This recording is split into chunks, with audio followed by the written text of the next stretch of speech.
Yo, what's up, guys? I have thousands of dollars bet for this weekend. I'm going to be running you through a ton of plays. I got a lot of big bets open. There was a lot of value this week, and I also am going to win $20,000 if Tyreek Hill doesn't score a touchdown. You can see it's the last leg in this 6-pick flex play I have, 400 to win 10K, as well as this 5-pick flex play, 500 to win 5,000, 500 to win 5,000. I have him once again. So I'm kind of going to take you through why do I think these plays are good as well? So why don't we go ahead and we can start out with this Bijan Robinson play, which I'm on Underdog. And then again, I'm also on this play on PrizePicks. I have Bijan in a few different slips. You can see here, I got a lot of money on Bijan Robinson to not score a touchdown. But why is this play good, right? I try to keep these videos educational. So you have to remember, right, the way that Underdog Fantasy works, as an example, we can start out on Underdog, is it is a fixed payout platform, right? You take overs versus unders, it doesn't matter. Any 3-pick entry, you're getting a 6x payout. You know, if I switch this to Evan McPherson kicking points, still getting a 6x payout. So basically, if you go through the math behind Underdog, and I've done this for all their different types of entries, you're going to see the 3-pick entries and the 5-pick entries are best. But essentially, for these 3-pick entries, all you have to do to be profitable playing 3-pick entries on Underdog is win your prop bets, like Dak Hill over under 4.5 tackles plus assists, above 55% of the time, right? So what I mean by that is if, this is a fixed payout platform, any picks you select, right, you're always getting the same payout. So it all boils down to your win rate. What percentage of your picks can you win? And on Underdog, the key number is 55%. So if you can win your prop bets like Dak Hill over under 4.5 tackles plus assists, if you can win your prop bets 60% of the time, your ROI playing 3-pick entries on Underdog is going to be 30%.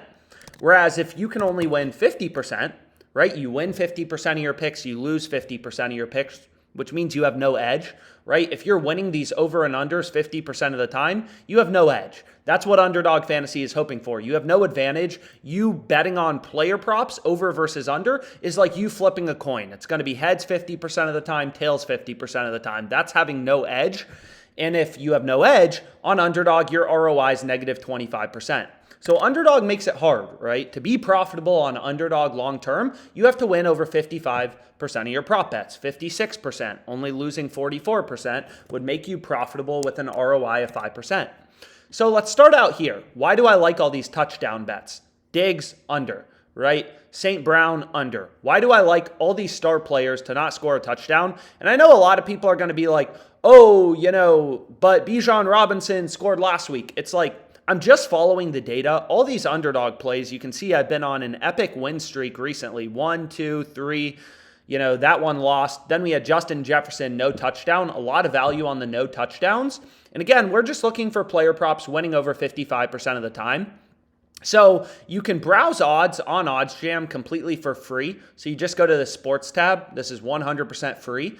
And then we can just look up player touchdowns, right? And if you take a look at Bijan Robinson, you're going to see he is a big underdog to score on all the sports books, right? Every single sports book has him heavily favored to go under.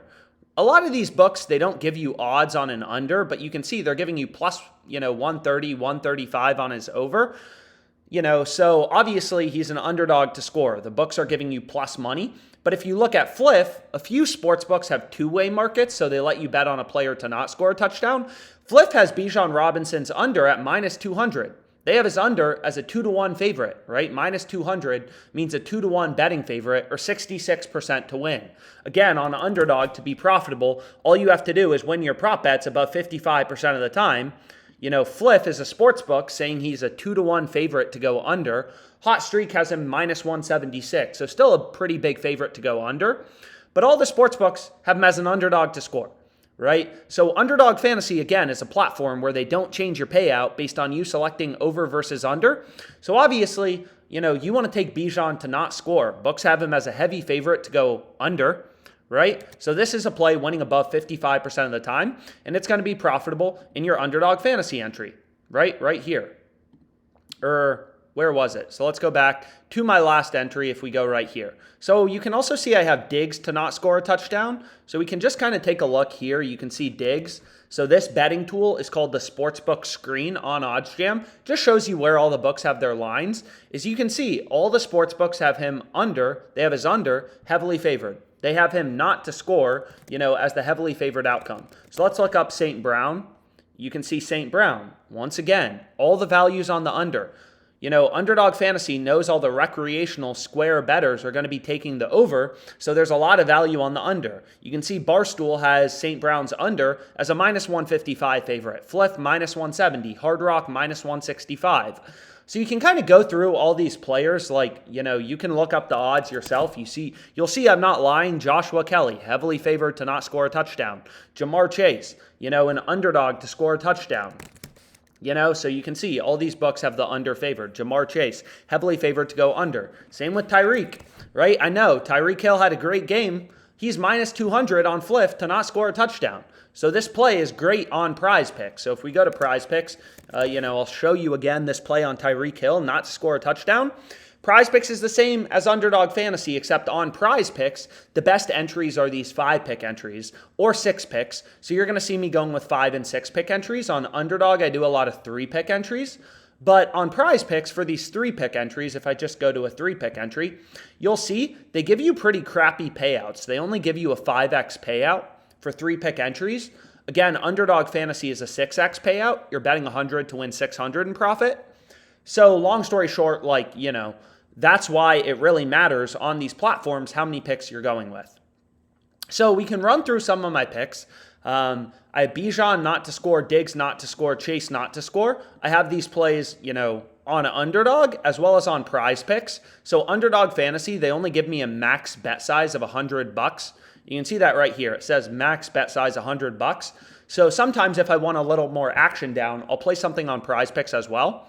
So anything new here? Well, this is just a promo on Travis Hunter. Davante Adams, oh my gosh, this was probably the best play on the board. Davante Adams, he's minus 235 to not score, right? Fliff has his over at plus 155. All these books have his under so heavily favored, right? So Davante Adams, no touchdown on PrizePicks is an incredible bet. That is the play you have to be on. You can see I have it in that slip. I have it in this slip. So here's another slip I went with. Here's another slip I went with. And here's another slip I went with. And then here's another slip I went with. And then here's another slip I went with. So you can see I have Mac Jones under 1.5 passing TDs as well. Another interesting one that we can go through. So this is called a middle bet. So I'll kind of show you what I'm talking about here. And we went through the math, so that's great. Is this play I found pretty early in the week. But a lot of times early in the week, these books, their lines are super out of sync. So you're going to see PrizePicks had McCaffrey's line at 67.5 rushing yards. Underdog Fantasy, they had his line at 78.5. So what I did is called a middle bet. And, this is the OddsJam sports betting software. You can see there's a tool for middle bets. This works for any sports books, by the way. That's one thing I want to make clear is this works for any sports books. Middle betting, I focus on Fliff, PrizePicks, Underdog Fantasy, because those are the books legal in my location. But depending on where you're located, right, there's hundreds of sports books out there. So there may be value on, your books too. I'm really just showing you what I'm putting my own money on.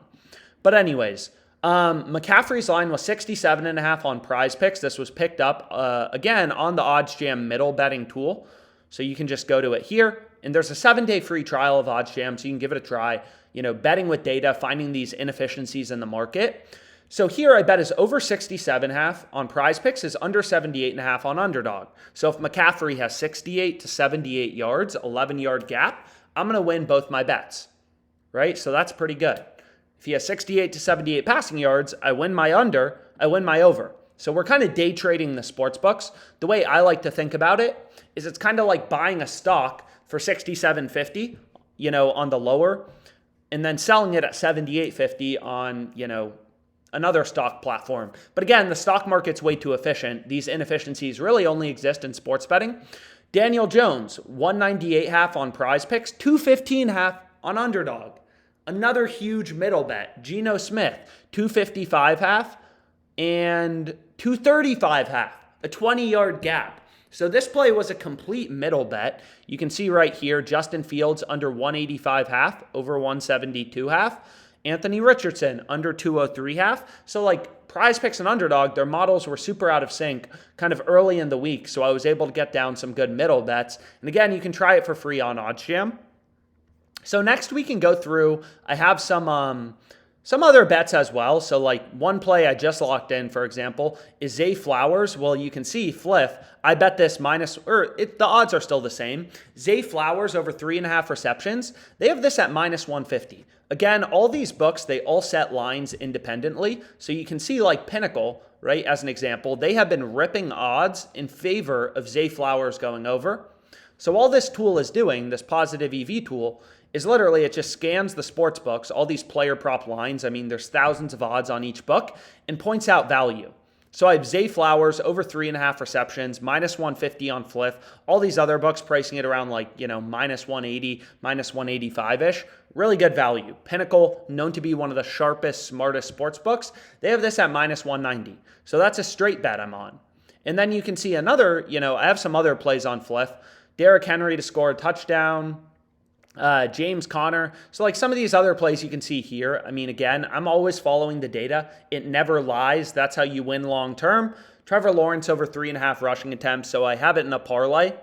Again, if all the picks in your parlay are profitable or positive EV, then your parlay is going to be positive EV. So some really good plays from the OddsJam positive EV tool. You can see this play on James Conner under 61.5 rushing yards. Still available. All these other books have him as like a -145 favorite to go under. Getting -120 on Fliff, really good value. So lots of picks. I mean, literally, tens and tens of thousands of dollars worth of sweats. If we were to cash all of these, I mean, we have $5,000, $250. I mean, we would have $10,000. This is like $50,000 worth of sweats between these different sports books. So pretty crazy, but hopefully we have a good week. And if any of these plays are still available, tail them. Let me know any questions. Let's make some money, guys.